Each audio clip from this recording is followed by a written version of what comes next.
What's up YouTube, and welcome to the Anabolic Outpost. In this edition, I will be showing my take on anabolic French toast, the holy grail of bodybuilding breakfasts. This recipe was initially popularized by Greg Doucette, and since then many other people have developed their own take on it, and there's a bunch of different recipes that you could find on the internet, but this is my personal favorite recipe, and really the only recipe that I use for anabolic French toast. This recipe is low calorie and also very high in protein as well as carbs, which in my opinion make it a perfect pre-workout meal. This recipe is super simple to make, which explains why I eat this almost every time for my pre-workout meal. So let's get right into it. The first ingredient, which is the base of the French toast, is butternut whole wheat bread. If you can't find butternut, that's fine, but it might take some experimenting to find a bread that soaks up the egg whites perfectly. I know a lot of people just use white bread, but I personally just like the flavor of whole wheat better. If you want some quicker carbs in your system, you could just go ahead and go with the white bread. It's really up to you.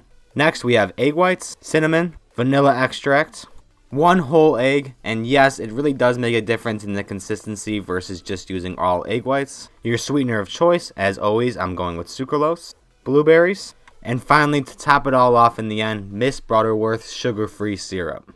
Feel free to get creative with your toppings too. Sometimes I'll add some powdered peanut butter or some Greek yogurt.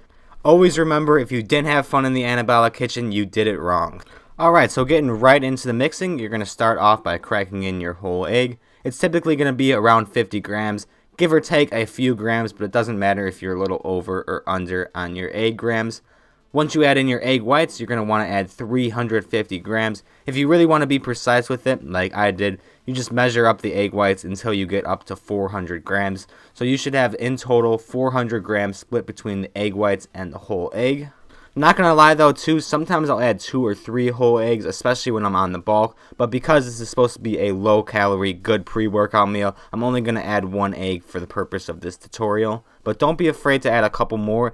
I know some people will say that you must add all egg whites, and a lot of people get the wrong idea. And when I first started to make this recipe, I definitely did have the wrong idea of only adding all egg whites. All of these bodybuilders that are super strict on a cut or super strict with their maintenance weight will tell you that they add egg whites, and then everybody just assumes that is the only option to run. It is way better with the whole eggs. It doesn't have to be all egg whites like some people make it out to be. Alright, now that my egg versus egg white ramble is done, I'm going to get on to adding in the other ingredients.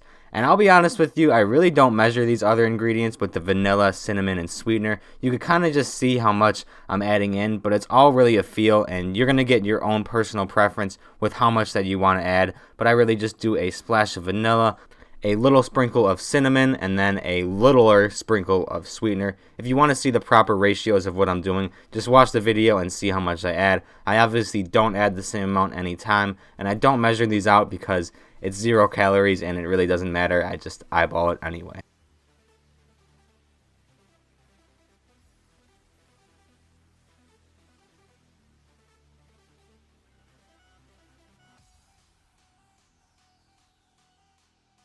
Now I'm finally putting in the last ingredient of the batter, which is the sweetener.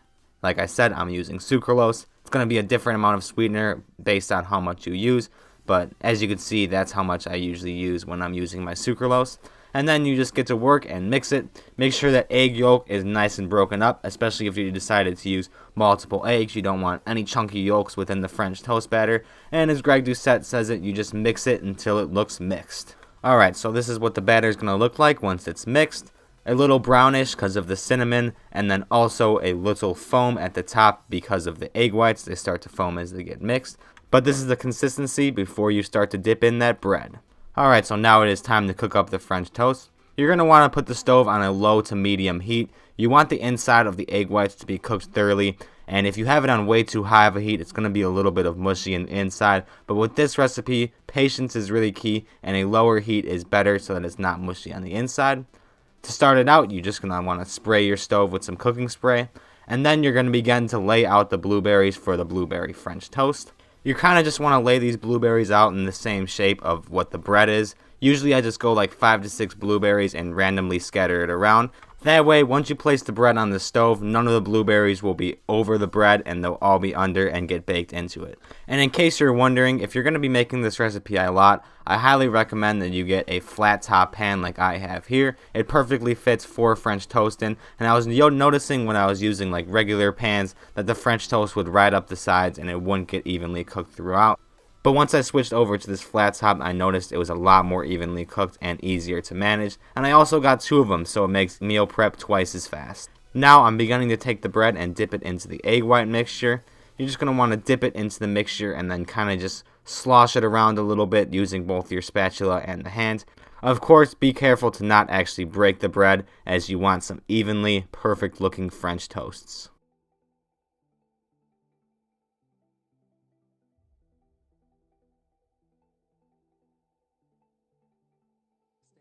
Then, once you feel as though the bread has evenly soaked up the egg white, use both your spatula and your hands to carefully place it right over the blueberry as shown there, and then the blueberries will easily cook into the French toasts.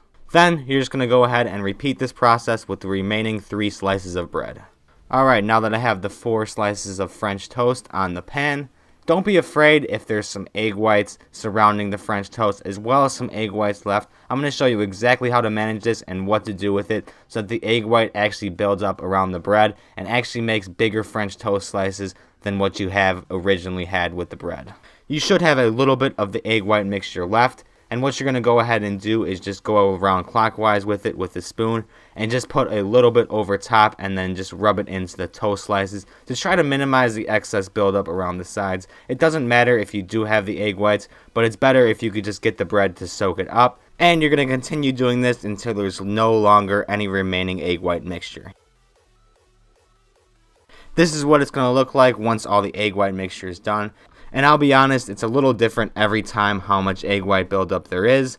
But you're just going to have this cook 5 to 6 minutes, and the egg white buildup is going to cook as well. And then you're just going to go in with your spatula and just separate the toast slices from each other and separate the egg white mixture at the bottom. And now you could go ahead and flip the French toasts. As you can see here, I was a little bit premature on my flip, and there's still a little bit of white on the top. You kind of want a nice brownish at the top, not like there is right now on this piece of toast, but I usually end up flipping it twice anyway. Also remember that unless you really preheat your pan, the first flip is always going to take a longer time than the second flip. You'll find that out with just trial and error. And even after cooking this, a lot of times there's still a lot of error in the cooking process. But it doesn't matter, don't be afraid to just flip it 2 times if you have to.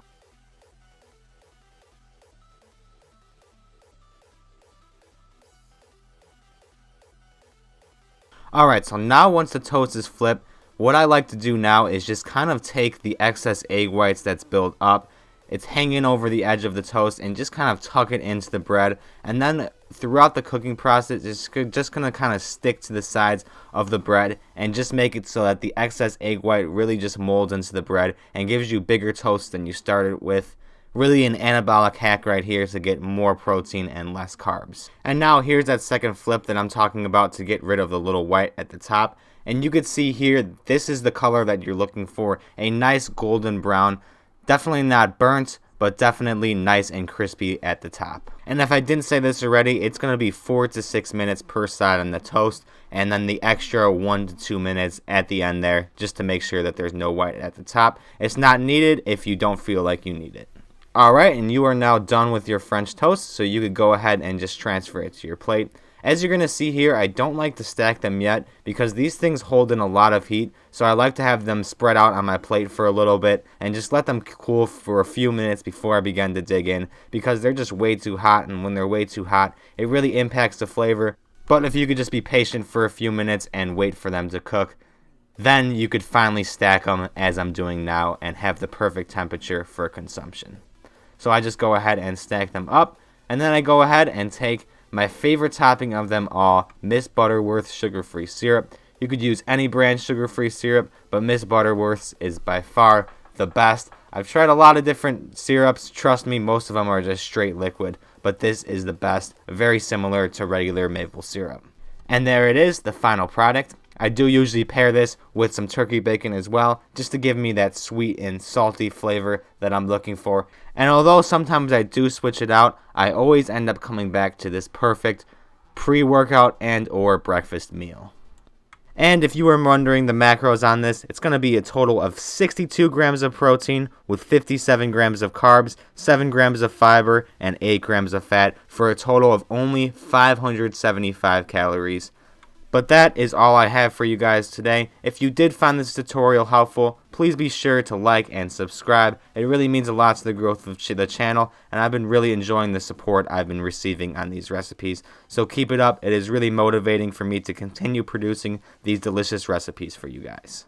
And also enjoy this sick new end screen that I recently made for the end of my videos. Other than that though, thanks for watching.